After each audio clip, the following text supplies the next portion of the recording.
Okay. So,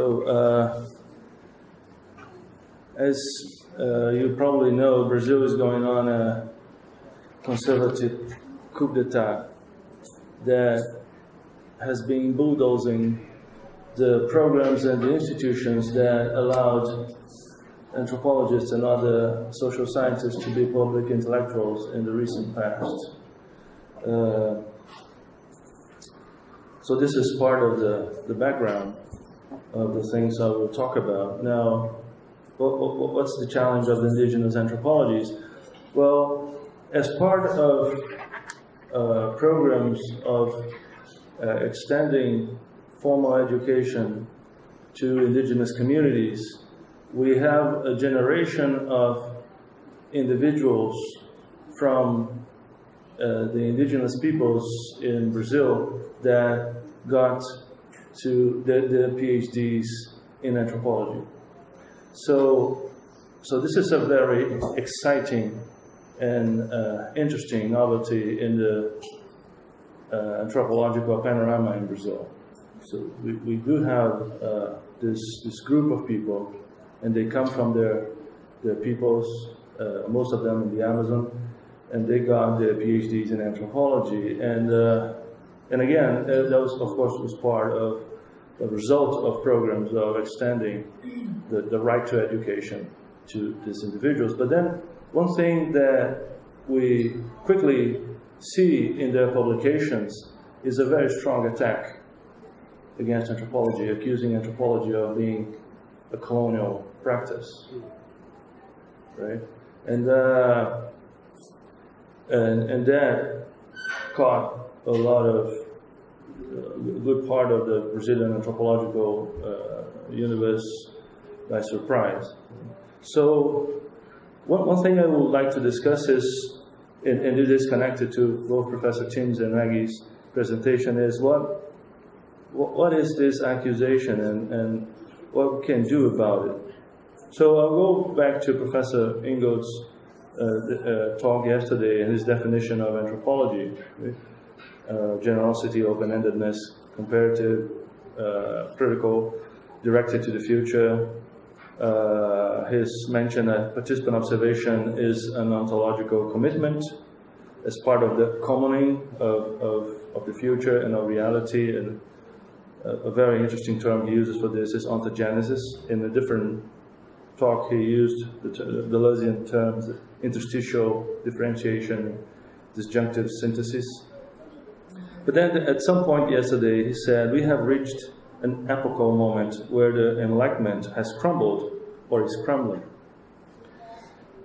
And therefore, fundamentalisms are rising. And this is where I would like to start my argument.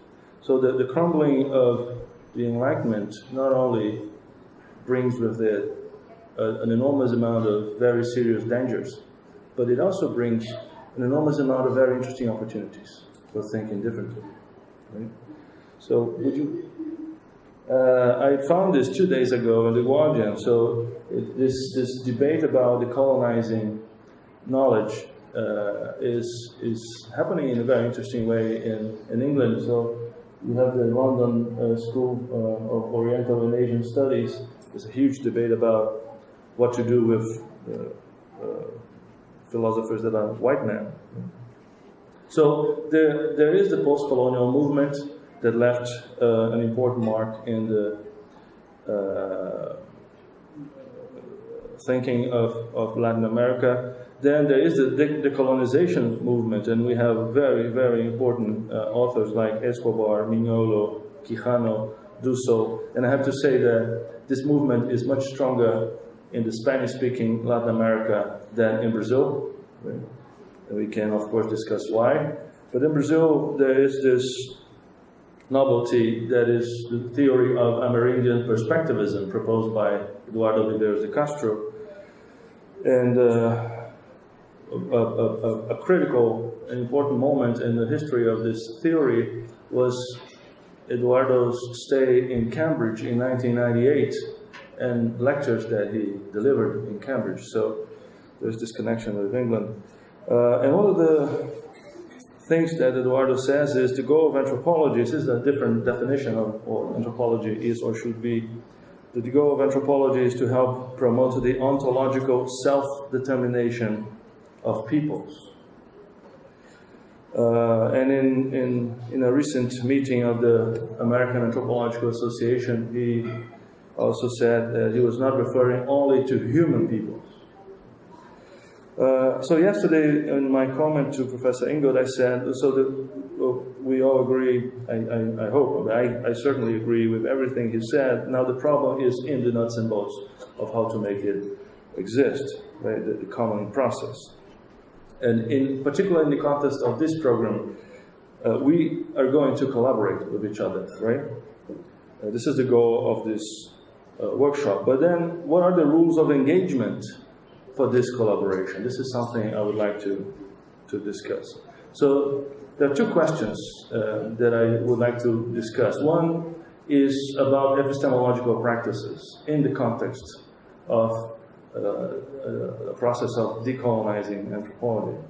And the second thing is about ontological assumptions. And of course they are strongly connected to each other, but I'll discuss them separately, just for didactic reasons. Right? So in what regard epistemological practices, I have grown unsatisfied with the way the most important rituals in international anthropology take place, and I'm referring to the annual meetings of the American Anthropological Association, the biannual meetings of the European Association for Social Anthropologists, the meetings of the anthropology of the Mercosur, right, the RANS, and in Brazil is the RBA. And these meetings are characterized by what I call a soft cosmopolitanism that makes everything commensurable with anything else. So what I'm saying here is that you go to these meetings, you have 15 minutes to talk about your research in a long stream of hundreds, perhaps thousands of such presentations. Clarity is required. You cannot be obscure. If you cite too much French philosophy, particularly the AAA meetings, you will be accused of being annoyingly and intentionally obscure. And it's seen as completely inappropriate. So what exactly is being produced in these rituals? So the philosophy of language that is behind the whole thing, and it's painful to say, is naturalistic, is denotational. It assumes language is transparent, and anything in the universe is reducible to language description. So, of course, it is a residue of the positivistic project. And, of course, it has been criticized over and over and over again in philosophy, in linguistics, in anthropology, but we keep using it. And we keep teaching our students to do it if they want to get a job. So one thing about such practices is that it raises difference and it enables easy collaboration. So imagine if we plan here to write papers and present them in conferences, it's going to be pretty easy, right? If we assume this soft cosmopolitanism approach. Now, what's the alternative? Well, it has been discussed over and over again that language is performative, and it's part of the ontogenesis, or the commoning, as Professor Ingold mentioned, right? And I'll give you a very interesting example, and I'll pass very quickly from one point to the other. It's just like a series of provocations for us to discuss later on. So here, there is a very interesting example of the use of this performative dimension of language in ways that are not denotational, descriptive, naturalistic. So this is a book published by Davi Kopenawa, he's a Yanomami shaman from the Amazon, with a French anthropologist called Bruce Albert. It's a long conversation between the shaman and the anthropologist, but it's in the first person of the shaman. And Eduardo Vieira de Castro was invited to write a preface for the Brazilian edition. And in the preface, he says something very interesting, not with these words, but the thing is, why on earth would a Yanomami shaman want to write a book? Well, they don't have books. And of course, the intention of the book was not to explain to us how the Yanomami word exists, right? So it's kind of our self-indulgent idea that everyone in the planet have to explain themselves to us. Right? This is also a problem in anthropology. Now, we have to explain the others, and they have to explain themselves to us. And if you were being too obscure with French philosophy, that's a problem. But so the thing here is what Eduardo puts in the preface is, of course, that's not the case. It's a 1,000-page book. There's not one reference to female infanticide, which is something that the Yanomami is often accused of. Right? So it's not about describing the Yanomami universe. It is what Eduardo puts is, this is a shamanistic treatment of the whites that are so attached to books. So what Schopenhauer realized is that the civilization of the whites is a suicidal civilization, but it's so strong that it can drag everyone else on the planet with it to suicide. So he needed to do something about it, and one idea is he needed to treat shamanically the whites. Now the whites they have this fetish about books, so he decided to publish a book in order to do that. So this is a wonderful example of the use of the performative power of language. And if you read the book, it's fantastic. It's one of the most spectacular pieces of ethnographic writing I ever read in my life. Now, the other thing related to that is that a great amount of the world and of the human experience of the world is not reducible to language. So there are things, and there are very important things, that cannot be expressed through words. So, and there are things that will take much more than 12 months of field work for you to experience. And when you do, you won't be able to describe it in any satisfactory way. And of course, I'm talking common sense for most of you, right?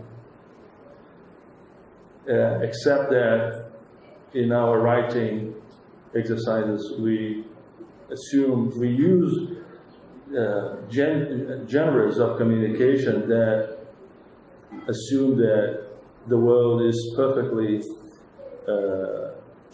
describable and language is transparent.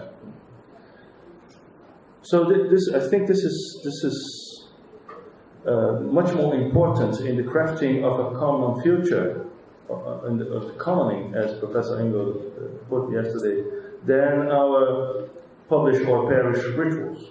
So one of the things about decolonization is, how do we get out of this trap?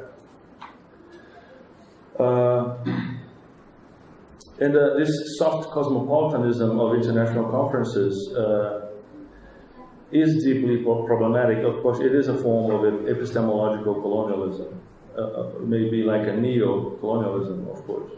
So in terms of rules of engagement, if we will not rely on this soft cosmopolitanism, we should be ready for the fact that our interaction has the potential for destabilizing, ontologically speaking, each other.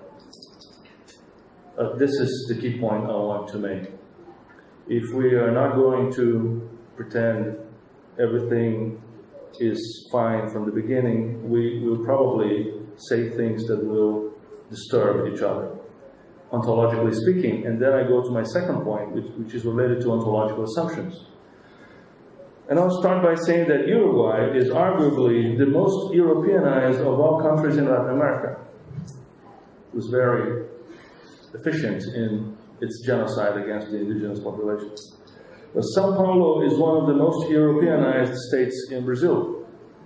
And on top of that, if you look around in this room, you see that with one or two exceptions, the absolute majority of individuals here are white middle class. Okay, so collaboration will be easy, right? Of course, all these identity labels are misleading, and I don't have to explain why. There are decades of criticism against social theories based on identity.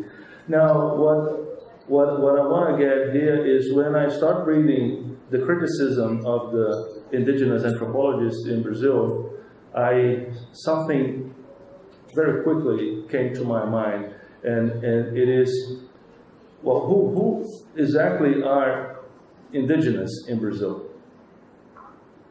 And if we look at, let's say that yesterday when the objects were presented, 4 of the Brazilians that brought objects brought things that in anthropological theory would be called fetishes, right? So objects that offer spiritual protection.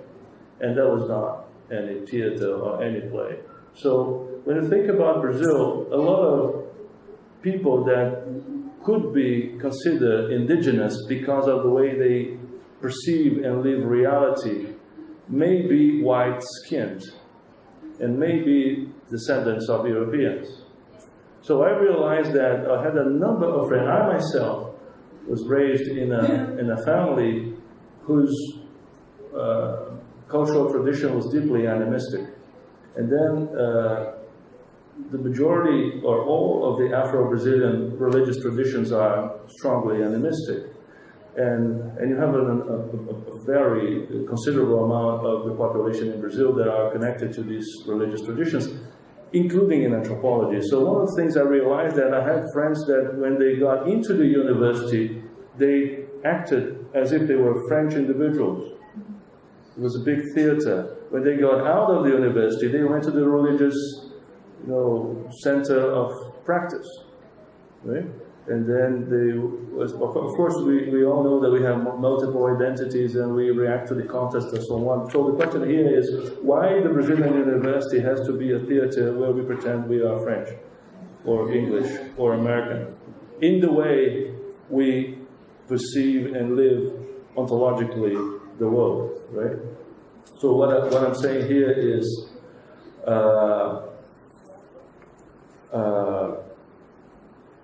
so animism in Brazil is a serious issue, which defies the automatic practice of deconstructing all forms of exotic cultural practices over a naturalistic platform. And when I say animism, what am I talking about? Professor Ingold has so many brilliant papers on animism, and he really dislikes the way Philippe Descola classifies it. I am in total agreement with Professor Ingold in his theoretical work on animism, but I have to say that Descola's way of talking about animism has ethnographic value in Brazil. So there is a number of religious traditions that understand reality in the way that Descola describes animism, right? So I'll give an example of my current research. I have been doing research with geoengineering, but a very peculiar form of it, which I call alter-geoingeneering. So after realizing that these are the main schemes of geoengineering. The idea of geoengineering is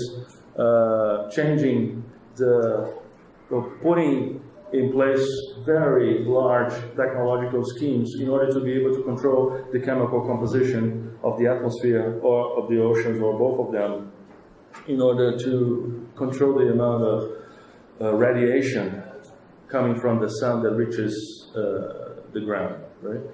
And it, of course, generates panic in anyone who thinks properly. Because if it goes wrong, the risk of producing a catastrophe that adds to climate change is enormous. But then I realized that there's an enormous amount of non-Western populations around the planet to whom manipulating the atmosphere is not a problem. They have been doing it for thousands of years, and it's more than that. if they don't do it, the atmosphere doesn't work. I mean, the Yanomamo is one example. So in that book that I have shown, D'Amico Penawa explains in an unprecedented amount of detail how the Yanomamo shamans interact all the time with the atmosphere through shamanistic rituals. And the idea is that if they don't do it, the skies will fall. So they have to keep doing it in order to keep the universe functioning. Right, so I call that alter-geoingeneering, and I try to compare different forms of doing it to see what's the problem with us, right? How come we get to this crazy suicidal point of thinking about geoengineering, and how other people think and do it, right? And then there are two case studies that I would like to present to you. One is about a 1998 wildfire in the state of Roraima. Roraima is in the northern part of Brazil, border with Venezuela. And in 1998, there was a huge wildfire. The majority of the state was in flames. The Brazilian government could not control it. They had to ask for help from the UN, and Venezuela sent some helicopters, and Argentina sent helicopters, and nothing was successful in dealing with the fire. And then someone from the Brazilian Foundation for Indigenous Affairs took two indigenous shamans from a different ethnicity, from Pará, the state of Pará, and flew them into Roraima and took them to the forest. And they entered the woods, and they did a shamanistic ritual for 2 days. They got out of the woods, and they said, let's get out of here because it's going to rain a lot. And it rained so much that 95% of the fire was extinguished. Okay, that's not the interesting point. It happens all the time.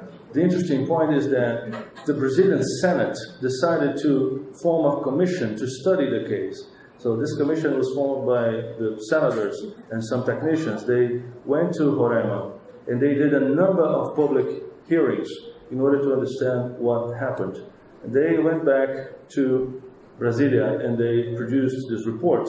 And this report is in the library of the Brazilian Congress. And this report says exactly that.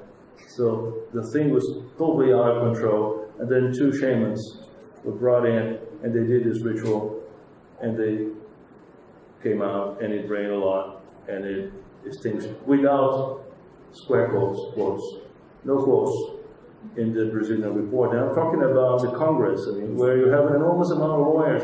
They know that the way they put the signals in language has the juridical implications. So there's no quotes in this report. It is online too. So that was fascinating. A second case is this is the report, right? So another one. No, the other way around. The second case is a research I'm developing for some time now. And it's about a foundation called Coral Snake Chief Foundation. It's an institution associated with the Brazilian religious tradition of Umbanda. And they claim that they can change the conditions of the atmosphere through religious rituals.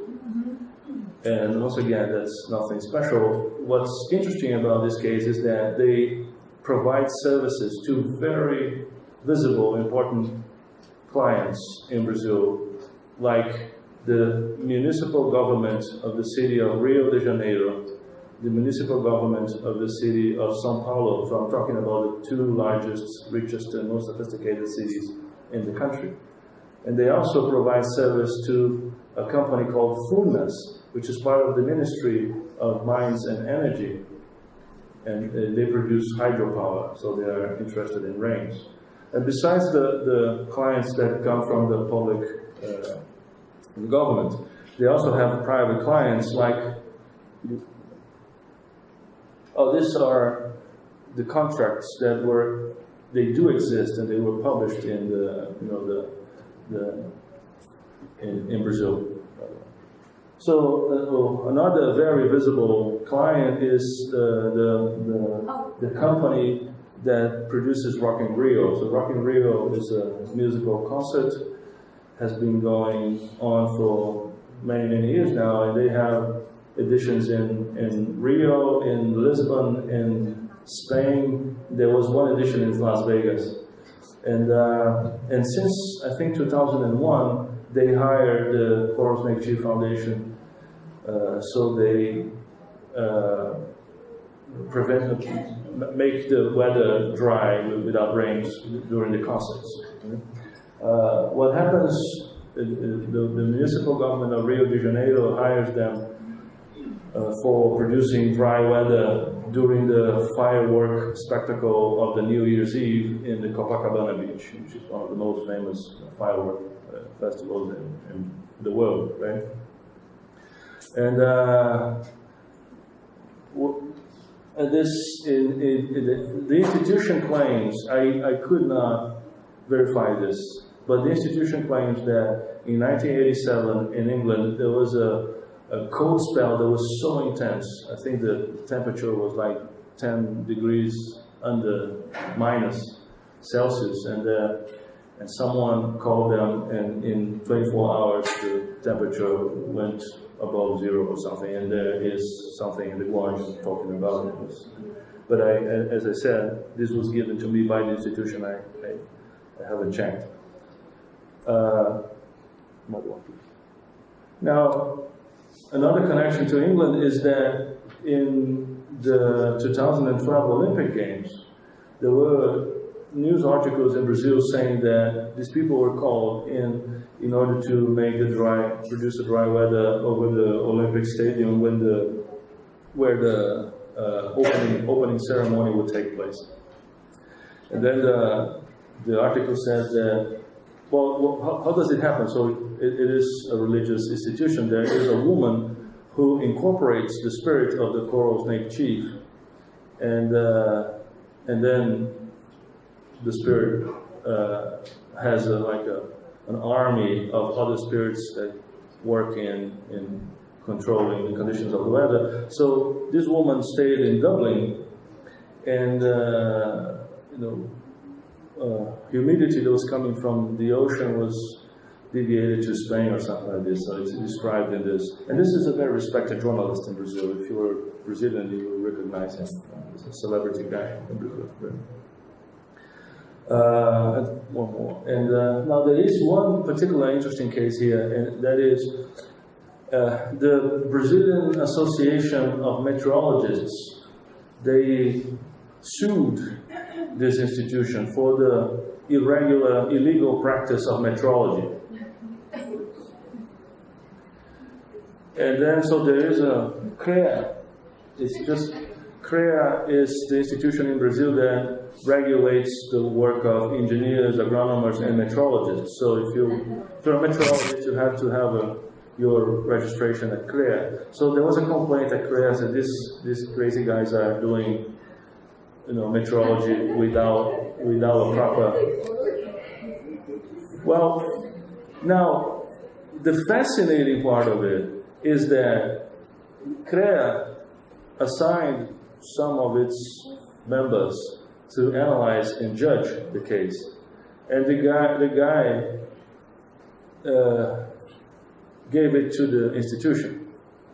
So this is the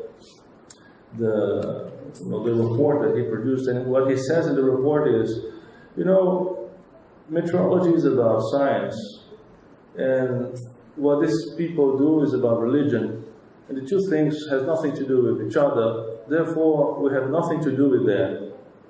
And then he puts a very interesting paragraph where he says, despite of the fact that all these things do exist, they are part of nature. And he gives an example of medicine, in which there's a number of forms of treatments that were discriminated against for being non-scientific in the past, and now they are part of the medical institution. So he said, well, probably it will happen with meteorology, but not at this point. So I suggest the case is filed and the case was filed. So this formal official declaration that ontologically speaking, these things do exist, but they are not of our professional concern, is really fascinating, right?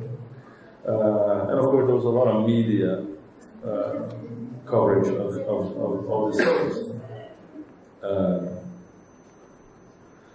Okay, so what to do with all this?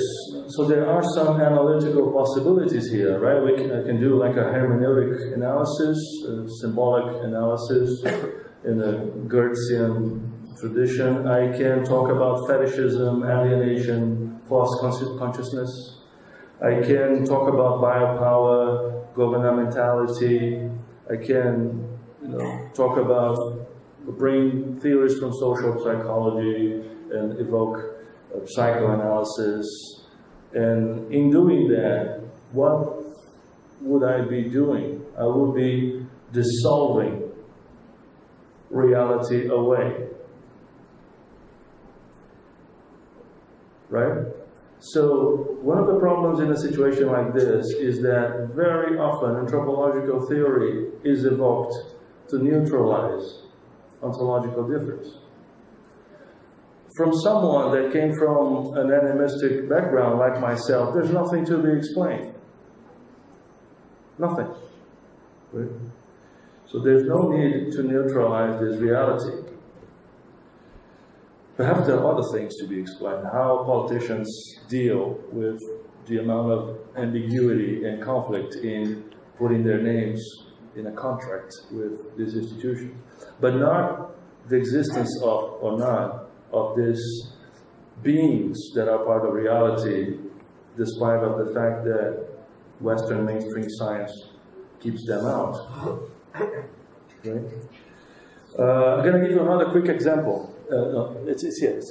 No, one back. Again, Davi Copenaua.